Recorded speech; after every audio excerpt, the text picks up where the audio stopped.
So I've spent a lot of time using the create mod with plenty of storage mods, drawers, simple storage networks, plenty of things like that. But with the release of Create 6.0, I was really excited to try out the big integrated storage solution with vaults and packagers.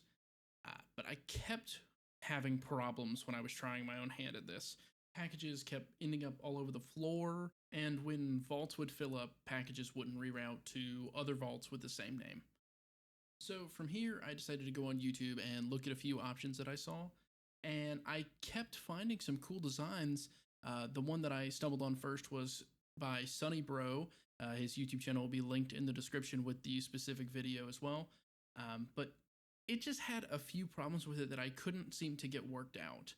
So I decided to do a little bit simpler, and I went with something I saw on a few other people's channels, but I never could find a dedicated design video for it. This is probably about the simplest storage network that I can come up with that will still have a pretty massive amount of storage capability. Um, it's extremely simple. You just have your one storage input frog, which will spit out the packages still in the packages onto this belt. And if it can fit into the first vault, it will go in there. If it can't, it goes into the second. You can set up as many of these in a row as you want, keep extending the belt and adding more vaults. If you're doing it on a schematic, I recommend keeping them separated by one block, or you will have very fun time when you paste the schematic in a world and it does this 1,000 times over in all of them in a row. It just can make it a real big headache. So I would suggest keeping the spacing, and you can design that however you want. Um, Once you've gone through your first row of these, you can actually just set up another frog port on the other side where it will package the box, the leftover items, and you can send it to another row of storage vaults. An example of what that's going to look like right here. But when they do reach here, they get spit out and they travel over to the second row of storage, which begins over here and goes in the opposite direction across the other end of a building.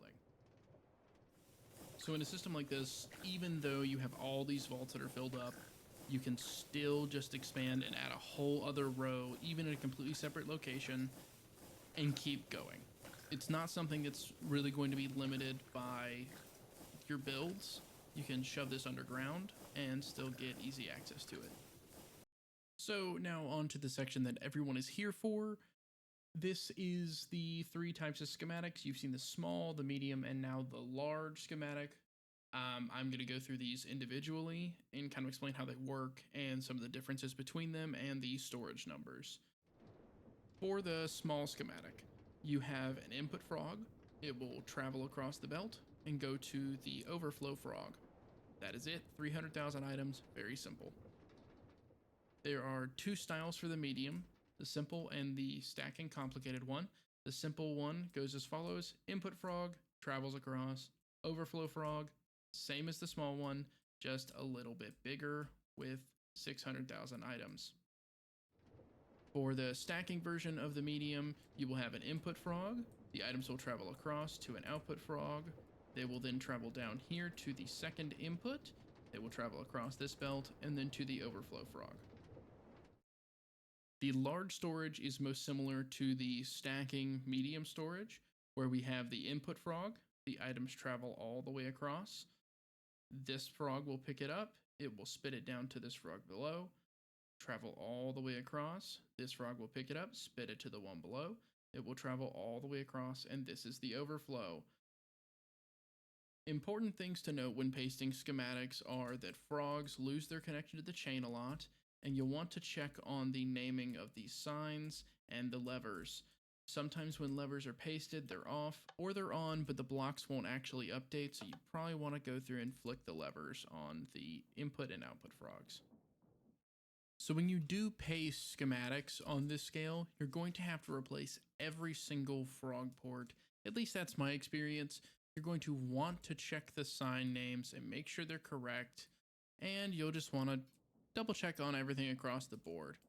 You might need to replace the stock links as well if you already have a storage network set up. Once you really have your storage where you want it, you're going to want to take a look at how you're really getting items in and out of that storage. There are a few simple ways of doing it, and then there's the way that I like to do it. To me, this is what a good storage interface looks like. You have an input chest, so whatever I would put in here would get taken and inserted into the storage. Whatever I request at this terminal would end up here, where I could retrieve it. And whatever ends up here would be overflow items. This stock keeper can be used to send to a specific place. In my area, it's set up for a mega crafter, where I can send recipes to be crafted, which will then be placed back in the storage vault. That is the overview of all of the vaults and the storage interface system that I've designed for general use. If you have any questions, please feel free to put them in the comment section, and I will be reading through that fairly regularly. All the schematics will be down in the description, as well as the links to the channels that I referenced with the other storage systems and the people I referenced to build these. Thank you all for watching.